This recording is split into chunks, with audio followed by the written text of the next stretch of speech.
Halo semuanya, selamat datang di Broker Ngopi. Ngobrol perkara ilmu, diskusi santai ngebahas isu-isu yang lagi panas terkait ekonomi. Hari ini gua Muhammad Rifki dan rekan gua Orbitian Muhammad Rafa Amarit. Hari ini kita bakal ngebahas isu tentang ekonomi sosial. Dan hari ini spesial banget teman-teman, karena kita kedatangan tamu yang sangat ahli lah dalam bidangnya. Langsung saja kita perkenalkan dengan Mas Gani, seorang apa nih Mas? Mas banyak sebenarnya banget pengusaha aja lah. Pengusaha. Karena kalau bukan pengacara. Penganggur banyak acara. Oh, boleh. Sebenarnya kalau mau mau ngomongin saya siapa ya sebenarnya pengusaha aja. Nggak ada spesifik lain. Oke, karena Mas ini sebelumnya memang pengusaha ya, mungkin pas sekali lah dengan topik yang kali ini akan kita bahas terkait ekonomi sosial.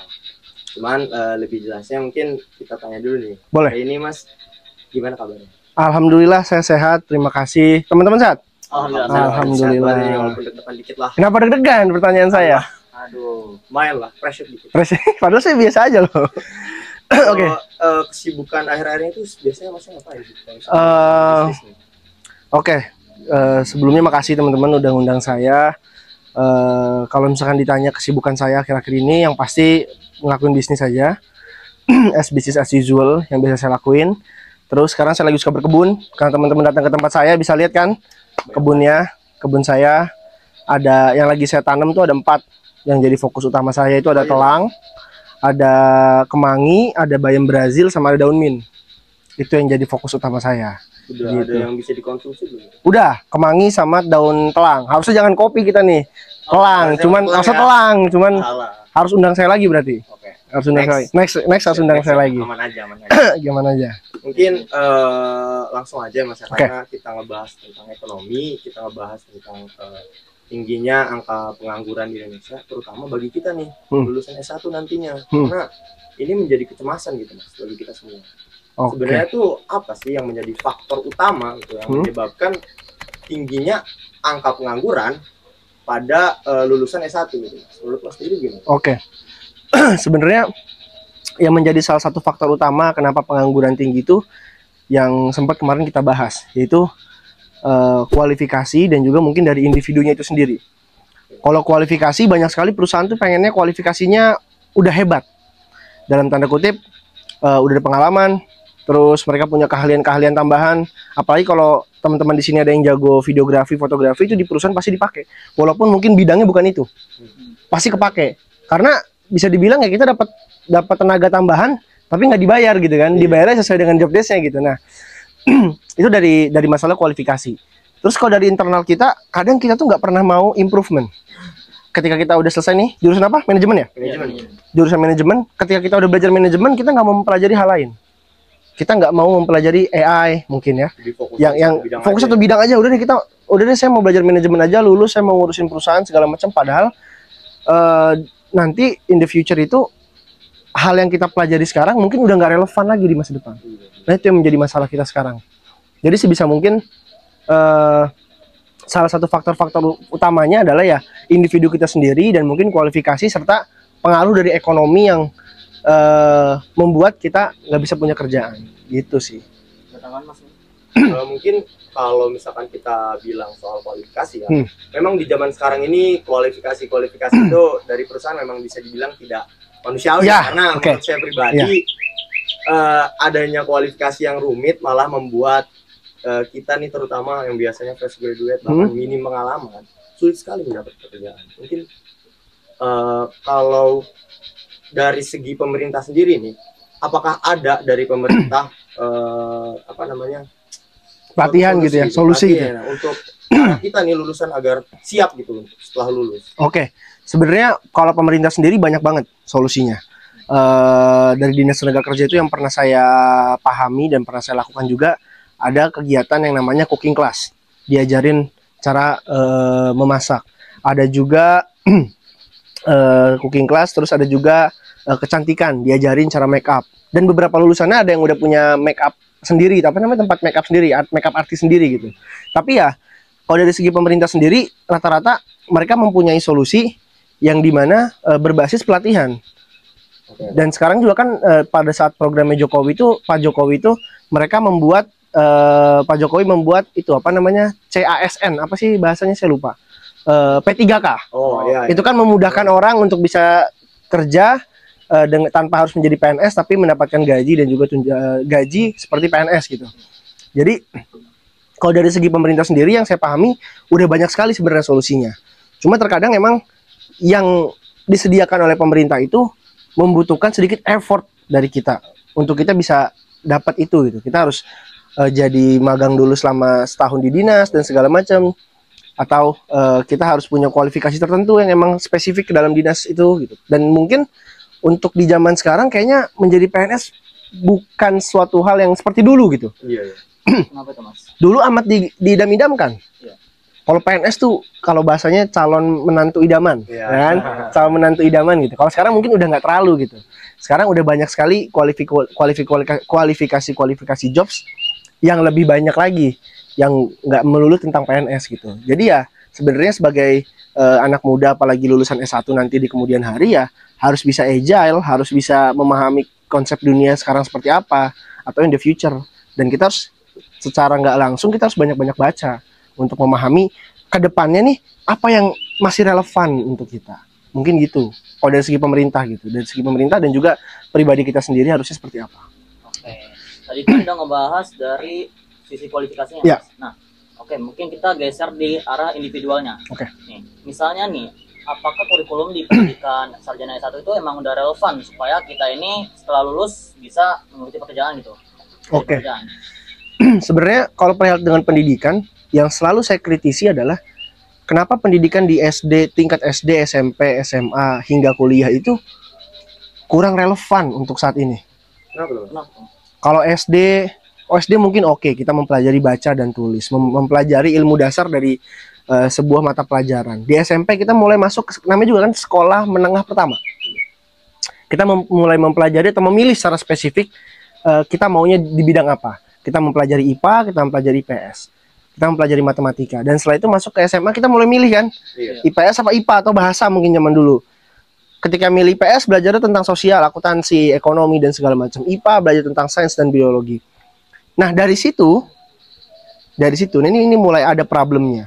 Dari situ pendidikan yang di masa SMA itu gak mempersiapkan sebenarnya murid-murid itu untuk kuliah menurut saya.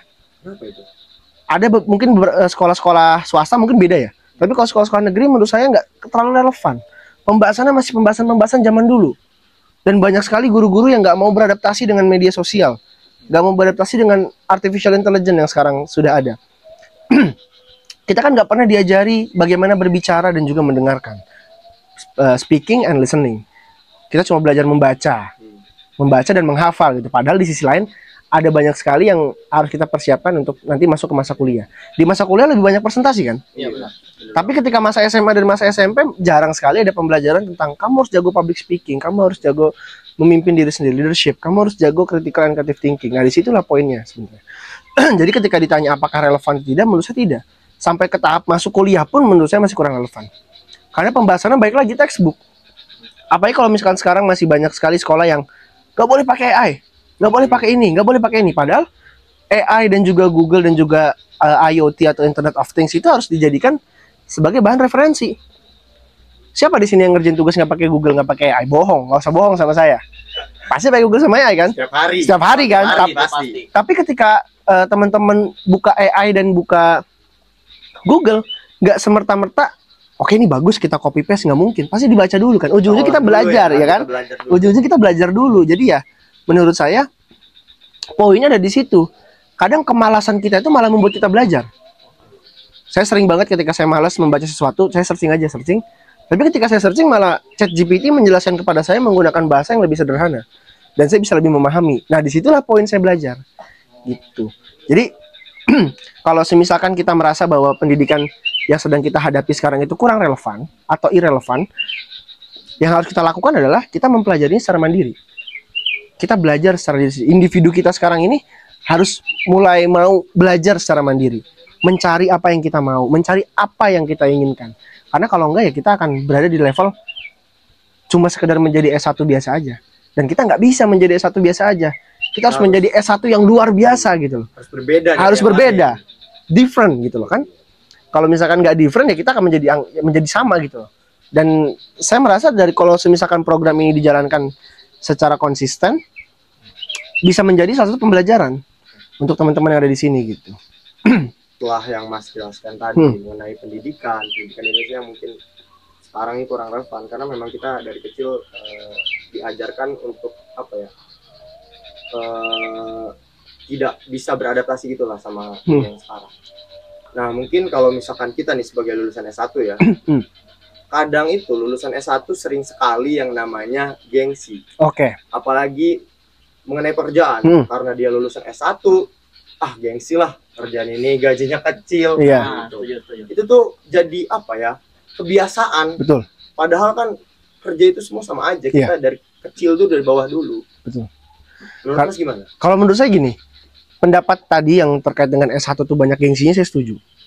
S1 tuh kadang ngerasa karena dia udah belajar 4 tahun, they know everything, mereka tahu semuanya. Mereka merasa bahwa dunia kerja akan mirip seperti dunia kuliah. Yang pada faktanya jauh sekali dibanding dunia kuliah. Di dunia kerja nggak ada yang namanya persahabatan. Di dunia kerja ya kita kerja ngambil gaji pulang. Nggak ada persahabatan kayak temenan segala macam. Kalau temenan dan terlalu dekat dan kawan kita sampai tahu kelemahan kita, itu akan dijadikan sebagai senjata untuk menyerang kita bahkan menjatuhkan kita. Kalau ngomongin masalah gengsi, ini yang sampai sekarang masih menjadi permasalahan di individu mungkin banyak orang. Mereka merasa bahwa menjadi seorang petani, menjadi seorang yang jualan dagang, dagang apapun itu dianggap sebagai seseorang yang paling berapa sih dapatnya? Bahkan sorry itu saya pecel lele paling cuma sekedar jualan pecel lele aja gitu. Maksud saya gitu kan. Padahal yang mereka nggak tahu adalah yang mereka mainkan itu kuantitas. Orang sekali beli pecel lele berapa? Anggaplah 20.000. 20.000 itu kan bukan semerta-merta hanya sekedar pendapatan, tapi ada biaya modalnya sama ada biaya keuntungannya. Dan nggak mungkin suatu bisnis keuntungannya nggak nyampe 50% atau 30% minimal. Jadi dari keuntungan itu aja dikali-kali sampai berapapun itu udah pasti untung gitu loh. Jadi yang kadang banyak orang nggak pahami adalah bahwa berdagang itu atau berjualan itu yang dianggap sama masyarakat itu sebagai suatu hal yang mungkin nggak keren kerjanya. Atau di underestimate sama orang-orang, bahkan uangnya lebih banyak gitu loh. Saya cerita sedikit boleh? Saya tinggal dulu di Taman Geraha Asri, tahu nggak? Bukan, sebelahnya Taman Geraha Asri yang dekat klinik. Oh, kurang tahu sih. Pokoknya di Taman Geraha Asri itu depannya ada pecel lele. Kenapa saya ngomongin pecel lele? Karena tadi saya langsung teringat gitu. Yang jualan pecel lele ini, saya pertama kali beli ngobrol. Oh iya pak, ngobrol. Lama-lama jadi langganan dong, langganan. Yang saya nggak tahu, rumah dia ternyata di Taman Geraha Asri. Oh, jadi satu komplek kan? Satu komplek sama saya. Maksud saya, dari hasil dia dagang bisa beli rumah di Taman Geraha Asri gitu.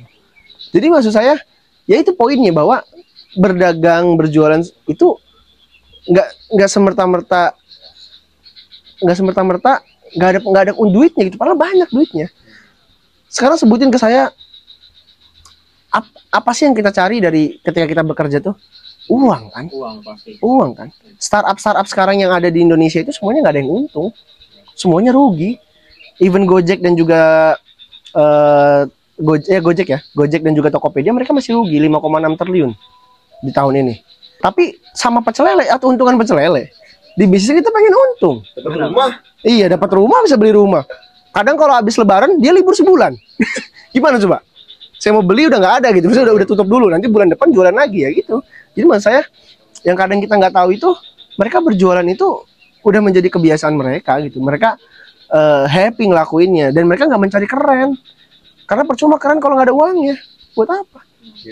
Percuma kita keren tapi nggak punya uang. Yang penting kita punya uang, masalah keren biar uang yang berbicara. Itu kata-kata hari ini. Tidak akhir pagi ya mas. Siap. Gitu sih kalau pendapat saya. Jadi mahasiswa S1 jangan kebanyakan gengsi lah. Saya juga sekarang berkebun. Saya sebenarnya pengen mencoba untuk hasil kebun saya jual di pasar Ciomas. Cuman saya masih mikir skalanya terlalu kecil ya. Jatuhnya saya agak bodoh. Perjalanan dari sini ke sana aja kan jauh banget gitu loh. Gitu sih. Masih bisa diperluas kan? Kenapa?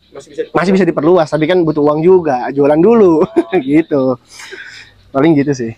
Kalau misalnya tadi ngebahas gengsi dari anak-anak S1-nya itu, kira-kira apa sih Mas yang ngebuat kita tuh, lu jangan gengsi gitu, supaya kita juga ngasih tahu nih ke orang-orang lain supaya tuh gak mentingin gengsi aja lah. Karena memang ini tuh udah menjadi apa ya, kebiasaan dan budaya gitu. Gengsi ini sulit sekali dihilangkan memang. Cara biar mereka semua nggak gengsi sebenarnya harus kepentok sama yang namanya udah hidup, kasarnya udah hidup HP iPhone tapi nggak punya duit. Saya selalu bilang buat apa kita gengsi? Ya sebenarnya menurut saya kadar taraf gengsi dan juga keren-kerenan di Indonesia sangat rendah sekali ya gitu menurut saya.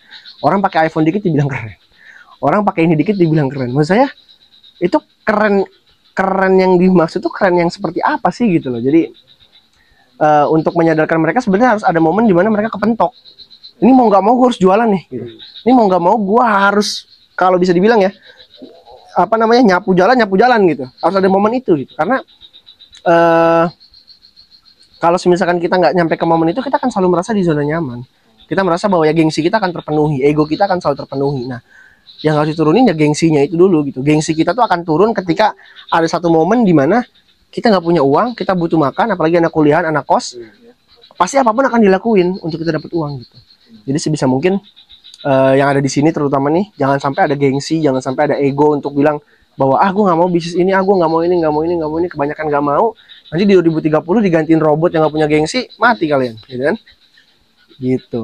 Jadi menurut Mas nih kita harus create lah, ya, buat betul. Daripada kita cari kerja, kita yang bikin kerjanya. Betul. Mungkin ini menjadi alasan lah kenapa banyak sekali pengangguran di Indonesia. Bahkan dari data BPS pun tingkat pengangguran itu sekarang sudah menyentuh angka 7,28 juta orang. Dan itu 6% ya lulusan S1, S2, D3 dan D4. Pertanyaan saya adalah, menurut Mas sendiri ada nggak sih faktor dari perekonomian Indonesia yang yang membuat hal ini gitu, yang menciptakan fenomena ini? Oke. Sebelum kita lanjut, ngopi dulu. Biar santai.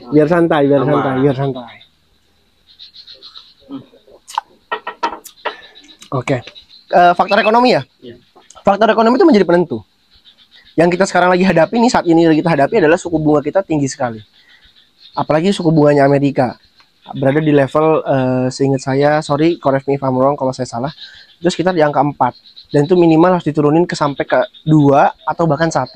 Dengan tujuan untuk memberikan stimulus kepada masyarakat di Amerika, dan masyarakat Amerika menaruh duitnya di Indonesia. Karena mau gimana pun, central of ekonomi kita masih pada di Amerika. Walaupun China udah menyaingi, tapi mau gimana pun Amerika masih menjadi center of the world-nya Amerika. Kalau di Indonesia sendiri, faktor ekonomi kita adalah masih banyak sekali permasalahan-permasalahan yang sebenarnya nggak penting untuk kita bahas. Itu yang pertama. Yang kedua, masih banyak sekali faktor-faktor quote on quote ormas, oknum ormas. Oknum ormas.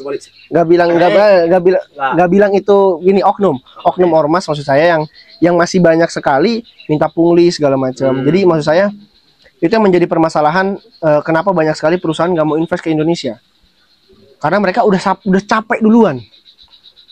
Ini harus bayar ini, harus ngamanin ini, harus ini. Jadi banyak perusahaan tuh berpikir, ya udah deh, daripada gua harus invest di Indonesia, mending gua ke Vietnam, mending gua ke Kamboja, mending gua ke daerah-daerah Myanmar segala macam. Walaupun mereka sistemnya sedikit berbeda dengan Indonesia, tapi mereka bisa menjamin kepastian investasi dan juga kepastian hukum di Indonesia. Yang saya sekarang harus kritisi adalah dari pemerintah, kenapa Omnibus Law itu nggak dijadikan sebagai benar-benar patokan hukum untuk perusahaan tuh bisa investasi di sini gitu. Jangan sampai ada kabur investasi seperti yang dilakuin sama Apple. Jangan sampai itu terjadi lagi gitu. Nah, ya itu harapan saya kepada presiden kita saat ini, ya kalau bisa dipastikan lagi tuh kembali hukum-hukum di Indonesia untuk bisa menarik investor asing gitu. Kemarin kan baru ketemu Bill Gates memberikan dana hibah. Itu menurut saya semoga aja dari pertemuan tersebut menimbulkan kepercayaan kembali kepada investor untuk membuat sesuatu di Indonesia dan meningkatkan perekonomian di Indonesia. Karena kalau faktor ekonomi sendiri ya pasti suku bunga mau gimana pun. Karena stimulus yang diberikan sama Bank Indonesia kepada pemerintah dan pemerintah menyalurkan kembali kepada masyarakat itu berdampak sangat besar untuk perekonomian kita. Jadi ya faktor ekonomi juga menjadi salah satu penentu kurangnya angka pekerjaan, di Indonesia gitu. Angka lowongan pekerjaan di Indonesia gitu. Oke Mas, mungkin tadi kan disebutin juga ormas ya. Ya. Nah, kalau misalnya ngebahas ormas ini, gimana ya cara kita mau ngeberantas orang-orang kayak gitu ya? Soalnya menurut saya ini ya emang udah kualitas SDM Indonesia aja nggak sih yang begini? Meskipun pemerintah mau begini manapun, pasti orang-orang begini bakal selalu ada. Oke. Sebenarnya ini akan menjadi double effect atau domino effect, yang dimana kenapa ada ormas ya karena keterbatasan ke lapangan pekerjaan. Oke, balik lagi ya. Balik lagi Dari ke awal ya. dari ke awal, kualifikasi yang kurang sesuai dengan atau kurang relevan dengan Indonesia, dan juga rendahnya tingkat belajar di Indonesia dan rendahnya pendidikan di Indonesia, itu membuat ya udahlah gue ambil jalan cepatnya aja deh, ngapain gue harus mikirin yang lain, gitu kan? Itu yang menjadi permasalahan. Nah, untuk kita bisa menyelesaikan itu dan ngeberantas itu, sebagai kita anak muda yang ada di sini, yang lagi berdiri di sini, yang lagi duduk di sini, harus menjadi agent of change. Kita harus menjadi agen perubahan. Kita harus bisa, oke, kalau zaman dulu tuh seperti ini, ya kita harus berubah. Kita harus mentransformasi pola bermainnya, harus jadi ubah gitu loh. Mungkin pola bermainnya dulu ada ormas segala macam, kita ubah. Kenapa nggak? Kan sebenarnya perusahaan tuh pasti punya CSR, Corporate Social Responsibility. Kenapa nggak ormas-ormas mengambil CSR itu untuk dibagikan kepada masyarakat? Sebenarnya banyak sekali solusinya.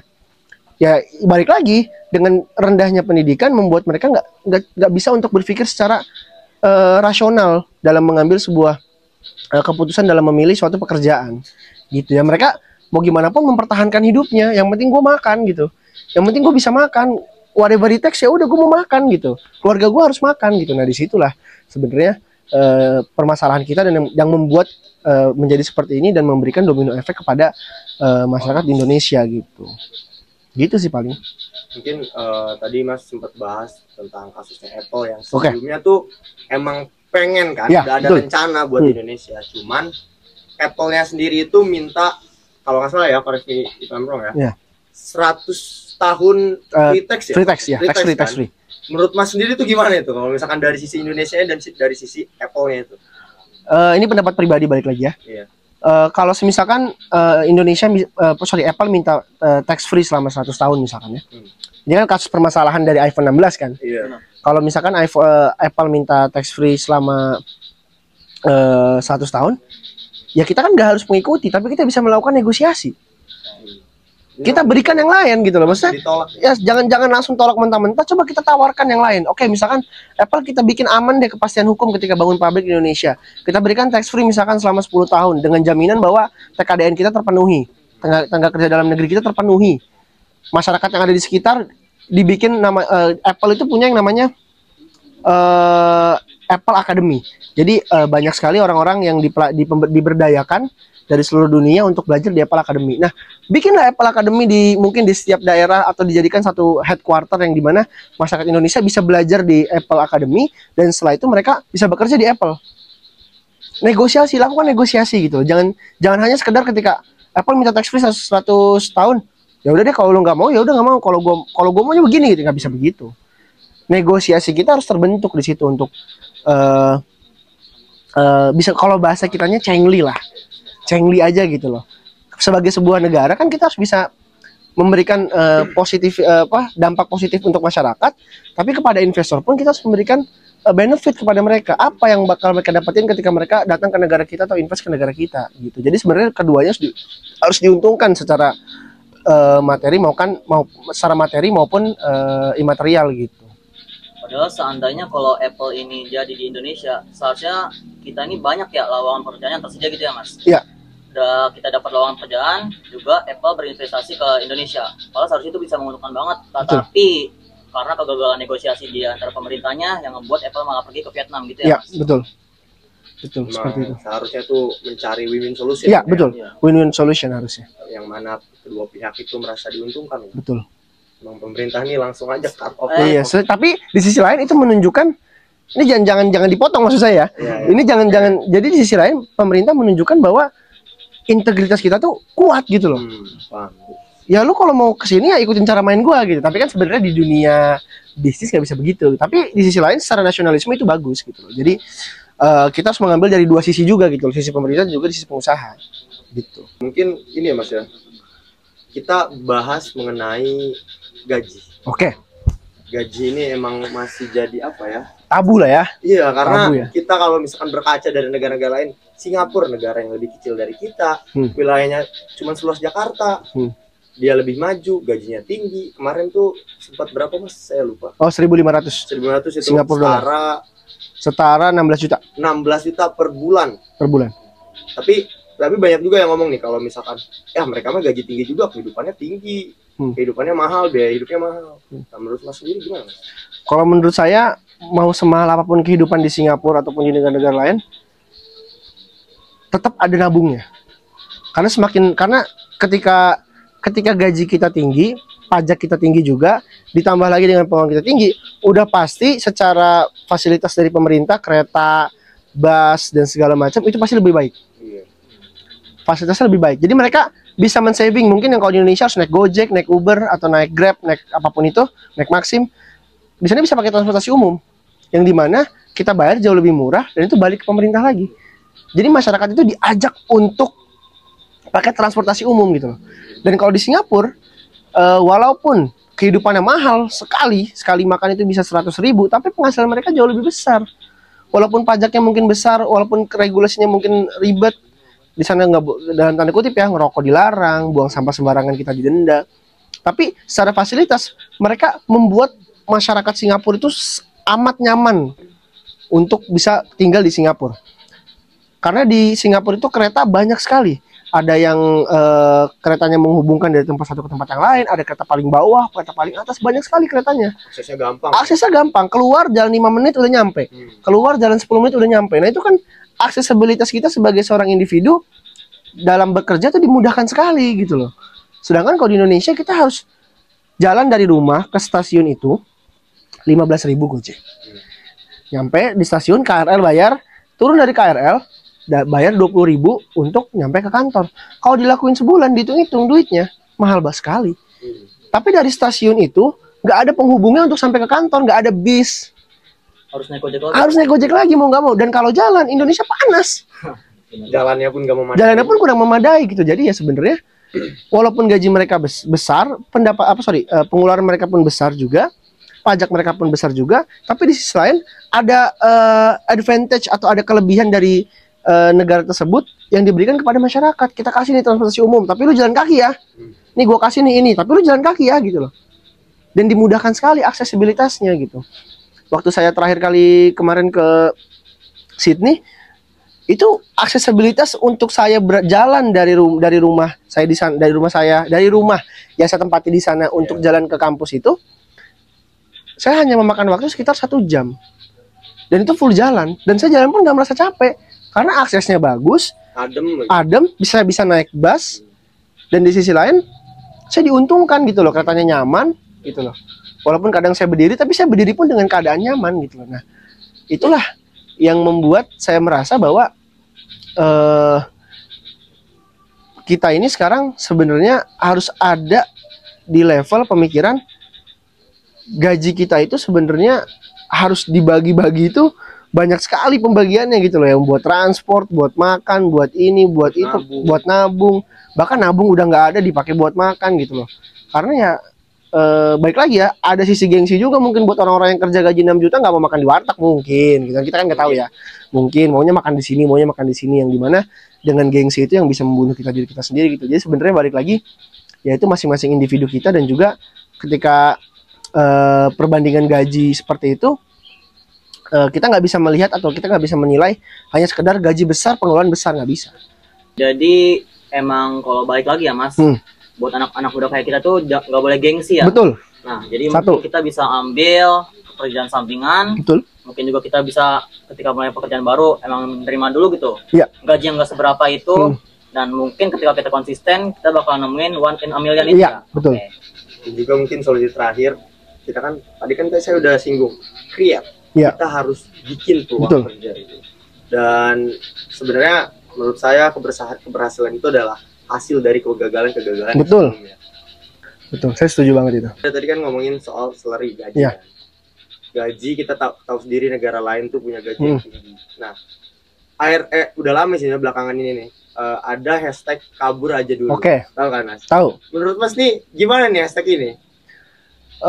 Sebenarnya saya sedikit setuju dengan Raffi Ahmad. Yang Raffi Ahmad bilang kabur aja dulu pulang jadi juragan. Cuma maksud saya kenapa slogannya harus begitu gitu loh, kabur aja dulu pulang jadi juragan gitu. Kenapa nggak dipikirkan secara kreatif apa slogannya gitu. Kalau menurut saya kabur aja dulu itu sebuah tren yang dimana ketika dilakukan dan emang tujuannya untuk kita memajukan bangsa Indonesia itu bagus. Karena sometimes kita harus belajar keluar. Kita harus melihat dunia luar itu seperti apa, bahwa dunia itu luas sekali loh. Ketika tren kabur aja dulu, itu saya lagi di Australia masalahnya. Saya disangka kabur aja dulu gitu kan.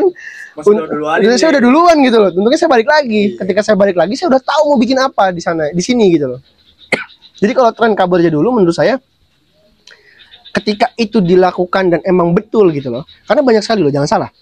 Yang saya kenal, mereka kerja di Jepang hampir 10 tahun. Pulang, mereka bikin bisnis yang mungkin terinspirasi dari di Jepang. Ketika bikin bisnis di Indonesia, dan itu mempekerjakan masyarakat di sekitar dia, dan itu memberikan keuntungan secara ekonomi, perputarannya bagus sekali. Jadi ya tren kabur aja dulu ketika emang tujuannya untuk belajar dan balik ke Indonesia untuk menerapkan apa yang udah dipelajari di sana, menurut saya nggak ada masalah. Tapi kalau kabur aja dulu gak balik lagi, waduh, jangan begitu bos, menurut saya. Jangan begitu. Kadang kita sebagai manusia nggak boleh egois, harus berpikir untuk, oh ketika saya bisa makan, mungkin saya harus bisa memberikan sedikit ilmu saya, sedikit rezeki saya untuk bikin sekitar kita juga bisa makan. Gitu. Karena kan kita nggak hidup sendiri, kita makhluk sosial. Sebisa mungkin kita harus berdampak kepada masyarakat secara luas. Karena banyak sekali triliuner itu ketika nanti meninggal, hartanya 99% disumbangkan ke yayasannya kan gitu loh. Ya itu tujuannya untuk apalagi selain untuk berbagi gitu loh, apalagi selain untuk masyarakat bisa mendapatkan hidup yang layak, diberikan kesempatan untuk bekerja, untuk belajar. Jadi sebisa mungkin ya ketika kabur aja dulu ya balik jadi juragan, bener kata Raffi Ahmad gitu. Jadi emang hashtag kabur aja dulu ini sebenarnya bisa setuju ya Mas. Betul. Karena kalau misalnya kita pindah ke luar negeri untuk sementara, soalnya kan di luar negeri itu kan lebih maju juga. Betul. Ya, entah sumber daya manusianya, juga pekerjaannya dan juga gaji-gajinya. Nah ketika kita balik lagi ke Indonesia, mungkin kita juga bakal bisa membuka lapangan pekerjaan. Seperti kayak kita buka usaha, ya mungkin kita bakal bisa mempekerjakan orang-orang. Ya. Itu kan mungkin bagus banget ya Mas. Bagus. Okay. Bagus banget. Ini ya kalau misalnya kita ngebahas balik lagi ya, anak-anak muda itu kan gengsi banget sih. Apalagi soal usaha ya. Apalagi kalau misalnya masih kecil-kecilan. Soalnya ya, kalau misalnya ini kan kita berharap sama gaji.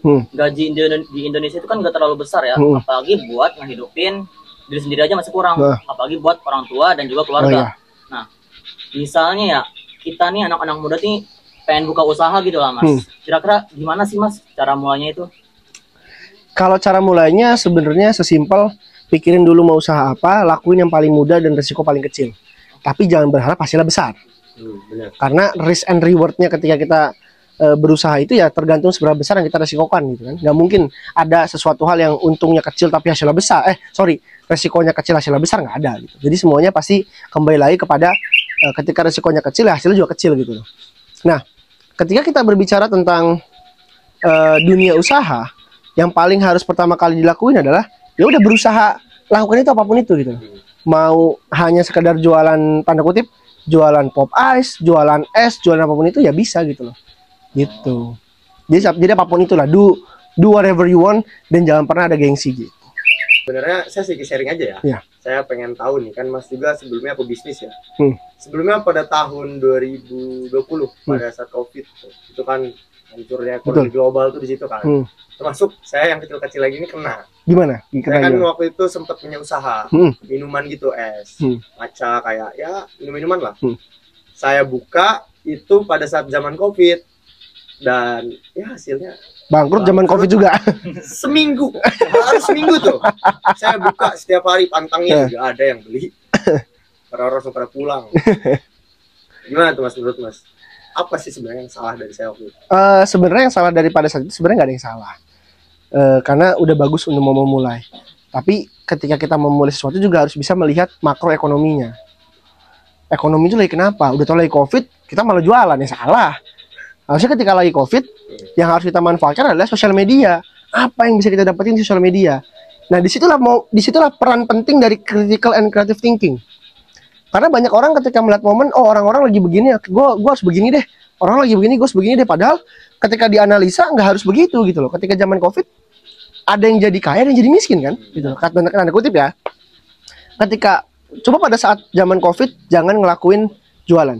Coba berpikir kreatif. Kira-kira zaman COVID jangan timbun masker ya. Menurut saya kira-kira yang dibutuhkan sama perusahaan-perusahaan besar ketika lagi zaman COVID ini apa ya?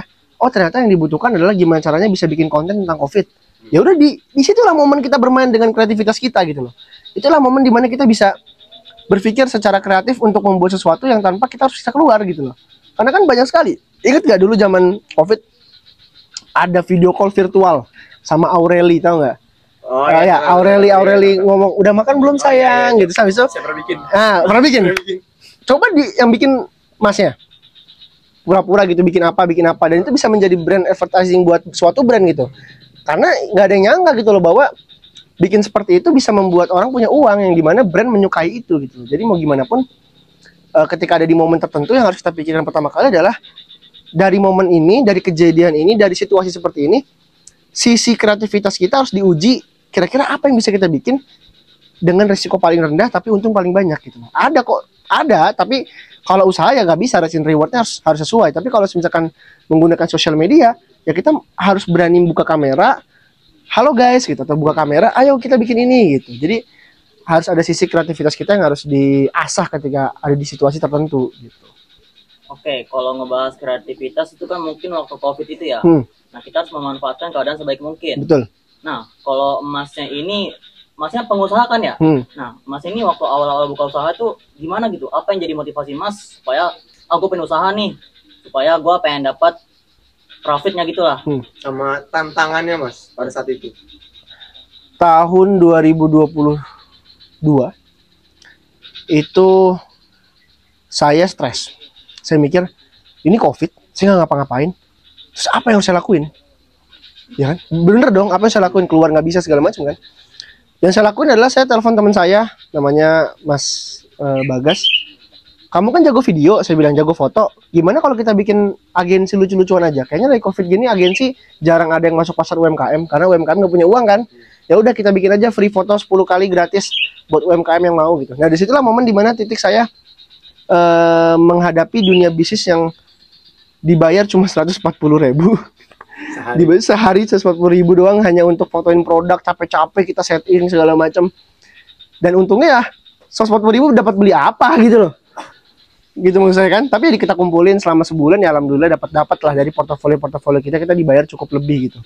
Jadi ya sebenarnya ketika saya zaman COVID itu saya berpikir bisnis apa yang nggak mengeluarkan uang ya jasa foto produk, video produk. Dari situ mulai besar hingga saat sekarang ya saya udah nggak terlalu nyari klien lagi gitu loh. Alhamdulillah klien datang ke kita menawarkan bisa nggak bantu saya ini, bisa nggak bantu saya ini. Jadi sudah di momen itu. Dan tantangan terbesarnya ya ketika uang di masyarakat nggak megang uang ya mereka nggak bisa beli sesuatu gitu loh. Mereka nggak bisa beli produk saya gitu. Tapi dengan strategi saya bikin gratis dulu. Jadi mereka tahu kualitas saya dan dari momen itulah mereka pakai jasa saya lagi gitu. Oke, jadi kalau misalnya kita nih mau buka usaha ya, jadi itu kita harus mikirin strateginya juga ya. Betul, mas? betul. Strategi, wajib. Tantangan dan juga apa itu? Apa? Strategi, tantangan dan juga bagaimana kreativitas kita untuk bisa membuat bisnis kita menjadi sustainable. Oke, jadi itu yang perlu dibutuhin supaya kita ini punya apa ya? Bisa berusaha gitu lah ya. Betul. Oke. Terakhir kali ya, Mas, satu lagi nih, Mas jelaskan bagaimana nih solusi terbaik nih, entah dari pemerintah atau dari kitanya, untuk apa ya mengurangi angka pengangguran, Mas. Baik itu topik awal. Oke. Dalam hidup itu ada yang bisa kita kontrol, ada yang nggak bisa kita kontrol. Yang bisa kita kontrol adalah diri kita sendiri. Yang nggak bisa kita kontrol adalah pemerintah.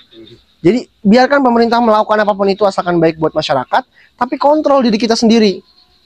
Gimana caranya diri kita bisa daripada kesempatan yang datang ke kita yang datangin kesempatan itu. Kita bikin diri kita jadi pantas untuk mendapatkan kesempatan itu. Improve diri kita. Self improvement itu penting untuk di zaman saat ini. Dan saya selalu bilang, sebelumnya saya podcast di DMC sama-sama Om Tirta kan gitu mas saya. Saya bilang ada 3 hal yang harus dipelajarin sama anak muda kalau nggak mau di 2030 tanda kutip jadi gembel gitu loh. Kalau saya bilang gitu ya. Yang pertama harus dipelajarin adalah ekonomi. Ekonomi itu penting banget untuk kita pelajari. Yang kedua adalah cryptocurrency. Yang ketiga adalah artificial intelligence atau AI. Kita harus bisa mempelajari AI. Mau gimana pun hidup kita akan hidup dengan AI, akan berdampingan dengan AI gitu. Jadi sebisa mungkin kita harus tahu AI itu sebenarnya dimanfaatkan untuk apa aja. Yang kedua, cryptocurrency. Kalau zaman sekarang kita menggunakan bank, kalau zaman sekarang kita menggunakan cash, di masa depan udah tinggal transfer pakai wallet. Dan itu yang saya yakini akan terjadi gitu loh. Yang ketiga, ekonomi. Nah, dari kedua ini semua kita harus tahu nih. Ekonomi itu lagi kenapa sekarang? Misalkan makroekonomi secara global lagi ada apa? Secara nasional lagi ada apa? Ketika suku bunga lagi tinggi ya kita nabung. Ketika suku bunga lagi rendah ya kita belanja gitu. Sesimpel itu, kita harus paham gitu loh. Situasi ekonomi kita sedang apa sekarang, dan kita harus bisa menilai ekonomi kita, dan itu memberikan keputusan atas tindakan kita gitu loh. Jadi ketika kita memahami segala sesuatu, kita bisa mengambil tindakan secara tepat gitu loh, nggak berdasarkan asumsi atau berdasarkan ketidakpastian gitu. Oke. Mungkin udah cukup jelas banget ya semua Mungkin jawaban dari Mas. Apa? Tadi Mas nyinggung soal AI Mas. Menurut Mas sendiri ini AI ini bisa jadi masalah nggak sih terkait makin tingginya angka pengangguran? Karena kan secara tidak langsung nih, di tahun 2030 nanti kemungkinan segala hal itu bakal bisa digantikan oleh AI kan? Yang mana ini secara tidak langsung ini menghapus manusia lah. Ya. Menurut Mas gimana Mas? Kalau menurut saya ketika AI ada, saya jamin angka pengangguran bisa naik 100%. Kenapa? Karena perusahaan udah nggak butuh manusia berarti. Udah nggak butuh manusia, ngapain pakai manusia, bayar makan, bayar ini, asuransi segala macam, dengan pakai robot. Sekali bikin bisa dipakai, paling biaya maintenance. Ya kalau menurut saya ketika AI ada ya masalahnya bukan AI, masalahnya diri kita. Diri kita bisa nggak kompatibel dengan AI? Diri kita bisa nggak berjalan beriringan dengan AI gitu loh. Itu yang paling penting sebenarnya, daripada kita memikirkan AI apakah ancaman. Jadikan AI itu opportunity kita untuk kita bisa mendapatkan hal yang lebih besar lagi di kemudian hari gitu loh. Kesempatan lah ya. Kesempatan itu gitu loh, kesempatan yang besar gitu loh. Jadi sebisa mungkin jangan sampai kita ada di mindset AI itu adalah hambatan buat kita, tapi AI adalah jalan untuk kita bisa mendapatkan sesuatu yang mungkin lebih besar lagi di kemudian hari gitu. Oke, jadi mungkin kesimpulannya itu adalah jangan jadiin AI itu sebagai alasan supaya kita nggak bekerja gitu ya. Betul. Mungkin alasannya, gue nggak kerja karena gue diganti nama AI. Iya, gitu jangan begitulah. Harusnya kita punya individualisme yang bagus supaya kita juga bisa memanfaatkan AI sehingga kita di tahun depan atau mungkin di masa depan bisa dapat pekerjaan yang layak gitu. Betul. Oke. Lagi Mas Iwan? Mungkin cukup ya Mas. Mungkin dari teman-teman Pro kita bakal buka sesi Q&A nih. Mungkin ada yang mau ditanyain dari teman-teman Pro. Mungkin terakhir kali ya, kata-kata hari ini. Boleh. Oke, kata-kata hari ini ya. Oke. Ini di Terakhir ya Mas. kata-kata hari ini ya. Sebenarnya saya tadi mau nyiapin, cuman saya dari pagi berkebun, jadi saya nggak sempet siapin. Spontan aja Mas. Spontan aja ya. Uhuy. Kata-kata hari ini adalah sometimes you're the problem. Kata-kata. Terkadang diri kita itu masalah. Diri kita itu yang jadi masalah gitu. Ketika kita berpikir bahwa orang lain adalah masalah, terkadang kita yang masalah gitu. Terkadang kita yang selalu mencari alasan untuk kita tidak melakukan sesuatu.